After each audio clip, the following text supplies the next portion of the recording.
যারা form fill up করতে কদিন ধরে পারবেন না, সোশ্যাল মিডিয়ায় দেখছি তাদের যে প্রত্যেকের অন্নপূর্ণা বাড়িতে যোজনার ফর্ম নিয়ে সমালোচনার আমাদের ঝড় পক্ষ উঠেছে। থেকে লোকেরা বিভিন্ন যাবে। জনের বিভিন্ন মন্তব্য শুনে বাধ্য হলাম এই ভিডিও বানাতে।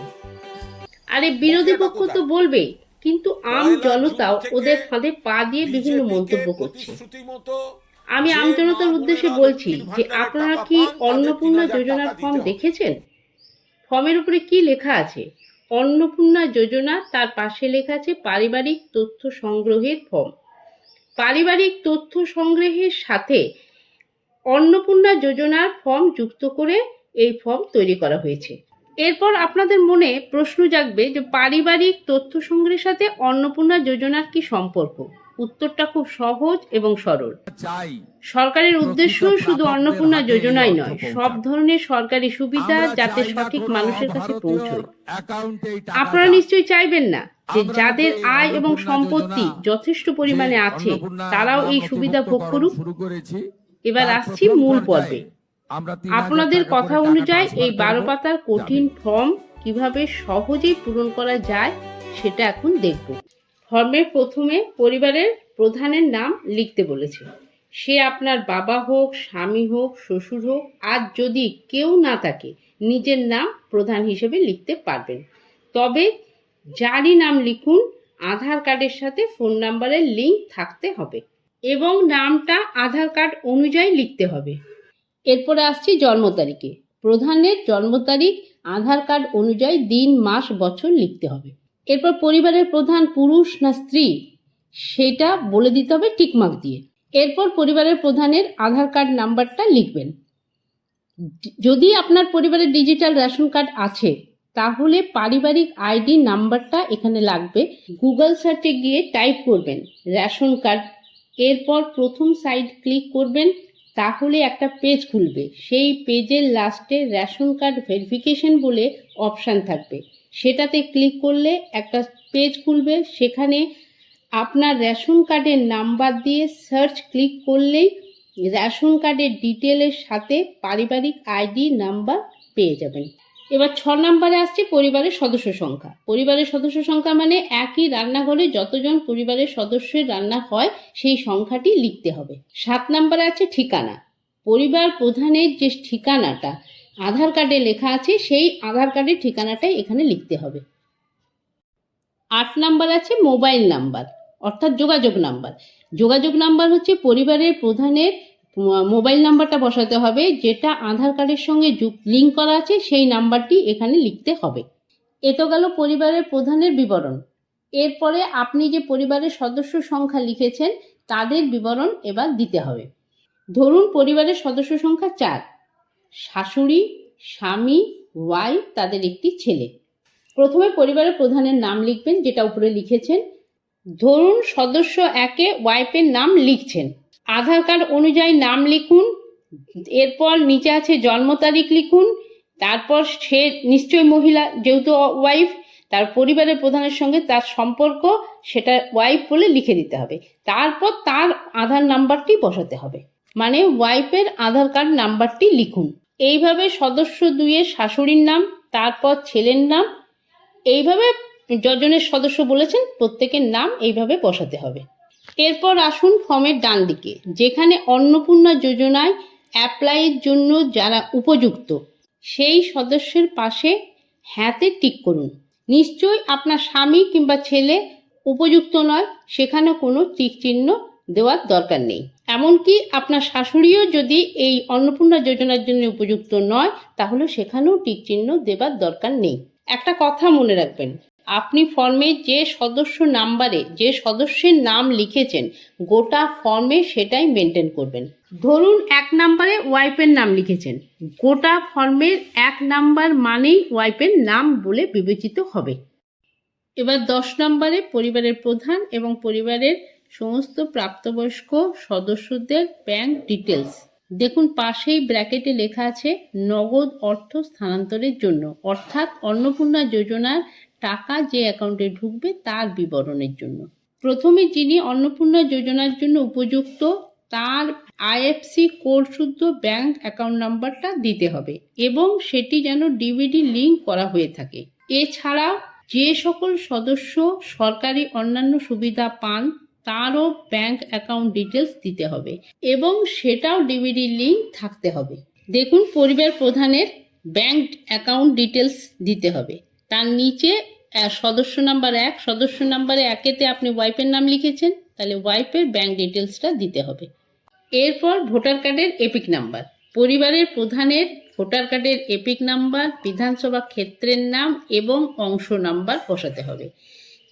এইভাবে পরিবারের যে সদস্যর 1 নম্বরে যে সদস্যের নাম লিখেছেন তার ভোটার কার্ড দেখে এপিক নাম্বার, বিধানসভা ক্ষেত্র এবং অংশ নাম্বার এইভাবে পরপর প্রত্যেক সদস্যের লিখে ফেলতে হবে।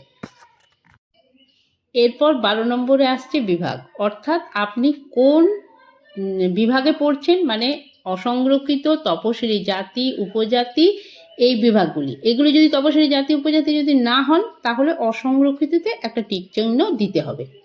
আপনি যদি তপশিলি জাতি উপজাতির মধ্যে পড়েন তাহলে পাশে টিক চিহ্ন দেবেন এবং তার সার্টিফিকেটের জেরক্সটাও এর সঙ্গে অ্যাটাচ করতে হবে। আপনার যদি ডিজিটাল রেশন কার্ড থেকে থাকে তবে হ্যাঁতে টিক দিন, আর যদি না থাকে তাহলে নাতে টিক দিন। এরপর আপনার রেশন কার্ড যদি থাকে তবে সেটা কোন ধরনের কার্ড সেই বক্সে টিক দিন। আর যদি প্রতি মাসে রেশন তোলেন তাহলে হ্যাঁতে টিক দিন, আর যদি না তোলেন তাহলে নাতে টিক দিন। এরপর দেখুন, আচ্ছা, আপনি যে বাড়িতে বাস করেন সেটা 3 বা তারও বেশি পাকা রুম আছে? যদি থাকে তাহলে হ্যাঁতে টিক দিন, যদি না থাকে তাহলে নাতে টিক দিন। এটা করার কারণ কি জানেন? আপনি আবাস যোজনা পাওয়ার উপযুক্ত কিনা সেটা দেখে নেওয়া হচ্ছে। পারিবারিক জমির মালিকানা, অর্থাৎ আপনার পরিবারের সদস্যর যদি জমির মালিকানা থেকে থাকে তবে হ্যাঁতে টিক দেবেন, যদি না থাকে তাহলে নাতে টিক দেবেন। আর যদি পরিবারের সদস্যের মালিকানা থাকলো তাহলে মিউটেশন রেজিস্ট্রেশন কপিটা থাকতে হবে। নাম্বার 3-এ আছে পরিবারের সকল সদস্যের মোট জমির পরিমাণ শতকে লিখতে হবে, অর্থাৎ আপনার পরিবারের যদি 4 জন হয় তাহলে 4 জনের প্রত্যেকে যে জমির পরিমাণটা আছে সেই মোট জমির পরিমাণটা শতকে লিখে দিতে হবে। তার সঙ্গে রেজিস্ট্রেশন মিউটেশন কপিটাও রাখতে হবে। যানবাহন, আপনার পরিবারে যদি প্রাইভেট 4 চাকা থেকে থাকে তাহলে হ্যাঁতে টিক দেবেন, যদি না থাকে তাহলে নাতে। যদি প্রাইভেট 4 চাকা থাকে তাহলে কটা আছে সেটা উল্লেখ করে দেবেন, তার সঙ্গে রেজিস্ট্রেশন নাম্বারটাও দিয়ে দেবেন। ডান দিকে পাশে লিখে দেবেন গাড়ির মডেলটা। পরিবার ভিত্তিক সদস্যদের স্বাস্থ্য বীমা, অর্থাৎ যদি কোনো সদস্যের স্বাস্থ্য বীমা থাকে তবে তার পাশে যার আছে তার পাশে হ্যাঁতে টিক দেবেন, যদি না থাকে তাহলে নাতে টিক দেবেন। এবার যদি স্বাস্থ্য বীমা থাকে তাহলে সেই স্বাস্থ্য বীমা সরকারি না বেসরকারি সেটা উল্লেখ করে দিতে হবে। স্বাস্থ্য বীমা যদি বেসরকারি হয় তবে সেই বীমার পরিমাণ এবং প্রিমিয়ামের বিবরণ সহ উল্লেখ করে দিতে হবে। পরিবারের কোনো সদস্যের যদি সরকারি স্বাস্থ্য বীমা থেকে থাকে তাহলে সরকারিতে টিক চিহ্ন দেবেন, যেমন স্বাস্থ্যসাথী যদি হয় তাহলে প্রিমিয়ামের বিবরণে স্বাস্থ্যসাথী উল্লেখ করবেন। পরিবারের কোনো সদস্য যদি আয়কর বা পেশাগত কর প্রদান করেন তাহলে হ্যাঁতে টিক দেবেন, যদি না করেন তাহলে নাতে টিক দেবেন। যদি আপনার পরিবারের সদস্যদের প্যান কার্ড আছে তাহলে হ্যাঁতে টিক দেবেন এবং যে সকল সদস্যদের প্যান কার্ড আছে তাদের নাম এবং তার নিচে প্যান কার্ড নাম্বারটি লিখে দিতে হবে। আপনার পরিবারের সদস্যরা কি কাজ করেন তার বিবরণটা এখানে লিখতে হবে।